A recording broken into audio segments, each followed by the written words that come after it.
Hello viewers, আসসালামু আলাইকুম। সবাইকে আরও একবার ওয়েলকাম করছি আমার চ্যানেলে নতুন আরেকটা রেসিপি দেখার জন্য। আশা করছি সবাই অনেক অনেক ভালো আছেন। আজকে আমি আপনাদেরকে চাইনিজ স্টাইলের একটা চিকেন রেসিপি করে দেখাবো। এই রেসিপিটা কিন্তু অন্যান্য চাইনিজ চিকেন রেসিপির চেয়ে কিন্তু একদমই আলাদা। আশা করছি আপনারা পুরোটা সময় জুড়ে আমার সাথে এই ভিডিওটা দেখবেন। প্রথমে এখানে আমি 1 কাপ বোনলেস চিকেন নিয়ে একদম ছোট ছোট করে চপ করে নিয়েছি। আপনারাও চেষ্টা করবেন একদম ছোট ছোট করে চপ করে নিতে। এখন আমি চলে যাচ্ছি পরবর্তী স্টেপে। আর এবার আমি একটা সস বানিয়ে নিচ্ছি। সসের জন্য প্রথমেই দিয়ে দিচ্ছি 1 চা চামচ ওয়েস্টার সস, দিয়ে দিচ্ছি 1 চা চামচ ডার্ক সয়া সস।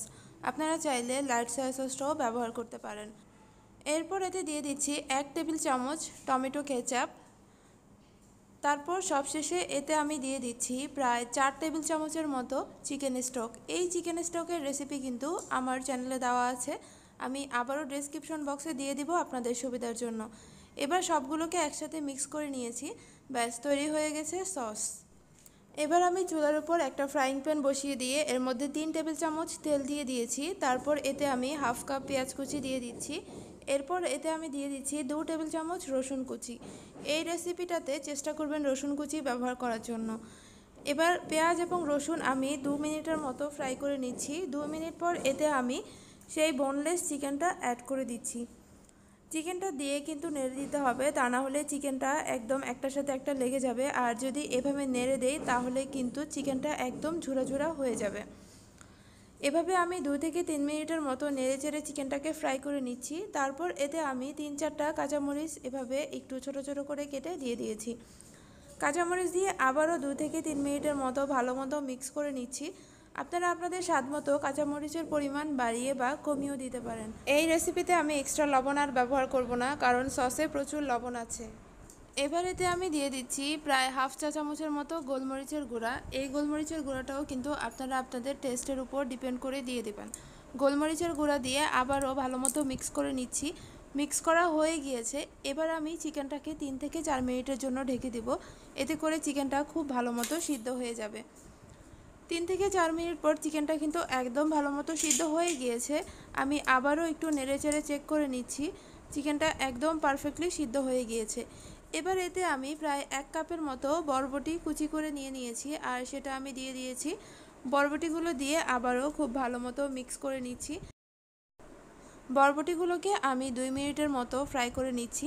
2 মিনিট পর এতে আমি প্রায় 1 কাপের মতো বেবি কর্ন দিয়ে দিচ্ছি। আর এই বেবি কর্নগুলো কিন্তু আমি একটু ছোট ছোট করে লম্বা করে কেটে নিয়েছি। আপনারা আপনাদের পছন্দ মতো কেটে নিতে পারেন। এবার বেবি কর্নগুলো দিয়ে আবারও খুব ভালো মতো মিক্স করে নিচ্ছি। এবার আমি 2 থেকে 3 মিনিটের মতো এভাবে রান্না করে নিব। 2 থেকে 3 মিনিট পর এতে আমি আগে থেকে প্রিপেয়ার করে রাখা সসটা পুরোটা দিয়ে দিচ্ছি। সসটা দিয়ে আবারও খুব ভালো মতো মিক্স করে নিচ্ছি। সসটা দিয়ে কিন্তু খুব বেশিক্ষণ রান্না করা যাবে না, আমি প্রায় 1 মিনিটের মতো রান্না করব।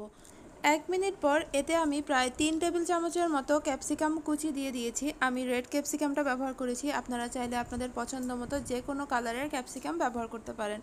ক্যাপসিকামগুলো দিয়ে আবারও 2 মিনিটের মতো রান্না করে নিব। 2 মিনিট পর এতে আমি চিকেন স্টক দিয়ে দিচ্ছি প্রায় 3 টেবিল চামচের মতো।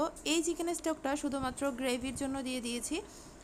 চিকেন স্টকটা দিয়ে খুব ভালো মতো মিক্স করে নিচ্ছি। এবার সবশেষে এতে আমি 1 টেবিল চামচের মতো কর্নস্টার্চ দিয়ে দিচ্ছি। আর এই কর্নস্টার্চটাকে আমি আগে থেকে একটু পানি দিয়ে গুলিয়ে রেখেছিলাম। এটা পুরোটাই অপশনাল, আপনারা চাইলে স্কিপ করতে পারেন। কর্নস্টার্চ দিয়ে খুব ভালো মতো মিক্স করে নিয়েছি। আর এতেই কিন্তু তৈরি হয়ে গিয়েছে স্পেশাল থাই চিকেন রেসিপি। এই চিকেন রেসিপিটা আপনারা ব্রেকফাস্ট, লাঞ্চ অথবা ডিনারে প্লেন রাইস অথবা ফ্রাইড রাইসের সাথে ট্রাই করতে পারেন। আমি আজকে ব্রেকফাস্টে এটা ট্রাই করব, তাই আমি এর সাথে একটা এগ পোচ করে নিয়েছি। আপনারাও কিন্তু এভাবে ট্রাই করে দেখতে পারেন। আর যদি ট্রাই করে থাকেন তাহলে অবশ্যই আমাকে জানাবেন কেমন হয়েছে। আজকে এই পর্যন্ত বিদায় নিচ্ছি। দেখা হবে নেক্সট এপিসোডে অন্য কোনো নতুন রেসিপি নিয়ে। সবাই ভালো থাকবেন। আল্লাহ হাফেজ।